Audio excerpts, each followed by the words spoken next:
has gone in Ding Junhui's favour so far. He's leading by 3 frames to 1 against Shaun Murphy, and will now take this match through to its conclusion.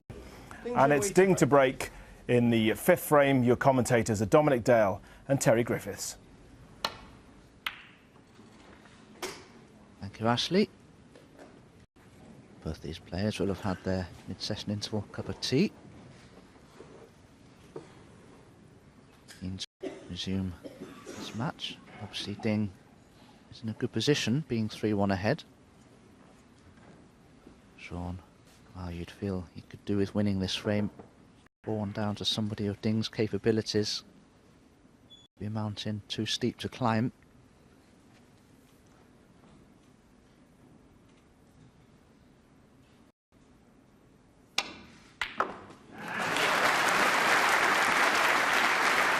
Well, another tremendous long pot from Shaun Murphy.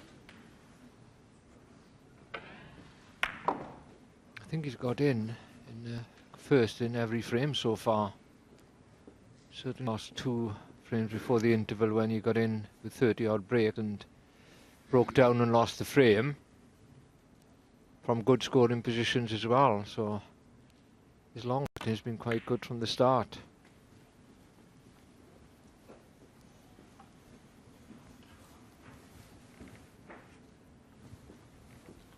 Six.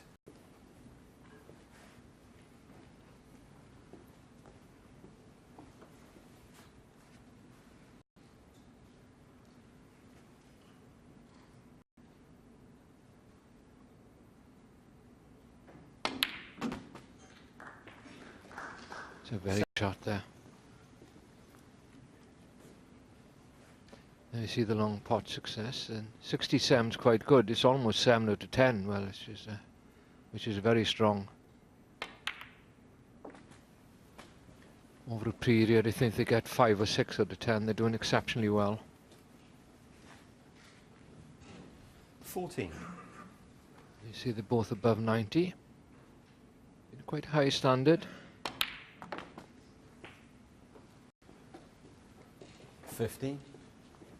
What the stats don't do, you can see the safety is also pretty high. What they don't do is put in the degree of difficulty in all those stats, but they can't do that obviously.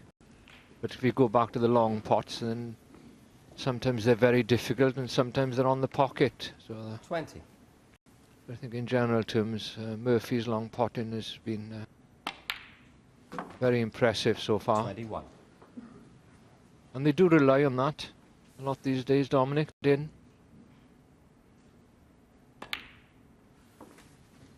Yes, absolutely, Terry. That's one thing that really has changed in snooker the last couple of decades. It's a degree of success with long potting. Players these days are technically so good. Even when they miss a long pot, it's generally speaking by very little. 28. So I was talking to Ray Reardon earlier on in the week, and he was saying, you know, they wouldn't unheard of going for shots like that. He's going for pots with the cue ball going cannoning into the reds, he said, would have been a bit like taking the mick really out there. 34. Nowadays they're all doing it. It's not that just good long potters or better long potters, they're better scorers as well when they get in. Pockets are similar to what they were years ago. I don't see a lot of difference, and then we get the odd 40. one a little bit easier or a little bit tighter, but in general there hasn't been a great difference. They've got 10 plates of course, which the fitters use to 41. try and get them right. But there's always a little bit of how the cloth is playing and how hard and soft the rubbers are to take into account in the undercut. There you see the power now of Shaun Murphy. Didn't just go into the balls, but actually found very little angle, I must say there. You see how the spin took for the second time and came out of the reds. But he's been unlucky, I think. He's down there. And we can see there, that's very tight. It'll go off the far knuckle. I'm not quite sure if you can play this gentle enough with the angle he got, just to roll it in. You've got to play it with force. I don't think it'll go in. I don't like that full stop. Because if he wants to get on the black, he's got to stun this in off that top cushion and back up for the black. If he rolls it in, Keeper might be going towards the black. Yeah, Shaun doesn't like it. Don't blame him. He's taking this one on at the back of the cluster. Boy, you've got to be one confident guy to take that on. He's 3-1 down, and in his mind, if he misses this red, he'll be 4-1 down. That's the way you'd be thinking. Oh, great shot, and boy, those reds could not have split any better.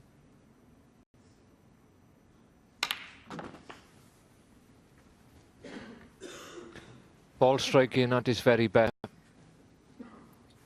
56.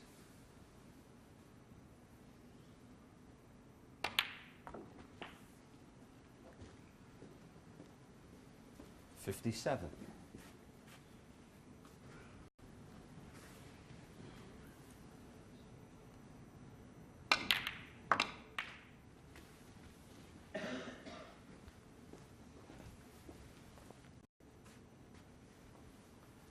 Deserves to go on and with frame, and probably will with the shot he played then. 64. Wonderful red he took at the back of the pack. And he'd be fully aware that he's broken down a few times in the 30s when he's amongst the balls, lost position or missed the pot. Hasn't done it this time though. 70.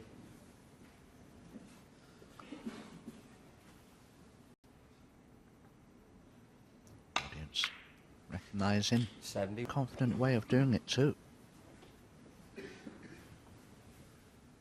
76. 77. Well, I have to say it's been a standard of snooker that we're witnessing. First frame, just a break of 43 from Ding, but since then we've seen breaks of 126 by Murphy, 31 and 91 by Ding. 84. In the frame before the interval, we saw a break of 39 by Shaun, but a 71 in reply from Ding. And now a 90 and counting by Shaun. So it doesn't get much better than this. Of course, you'll see the odd mistake. Can't pot everything that you go for, as we've just seen there from Shaun, but that break of 90 is more than enough from his point of view to secure this fifth frame and reduce the deficit to a single frame. It's Ding Junhui 3, Shaun Murphy 2.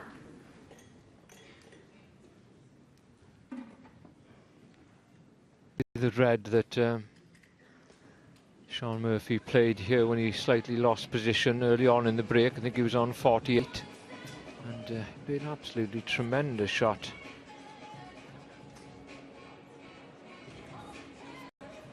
Potted a red and split the reds up and spun the cushion and perfect on the black. And of course, as Dominic mentioned, if he'd have missed that, he was leaving them wide open for his opponent Ding.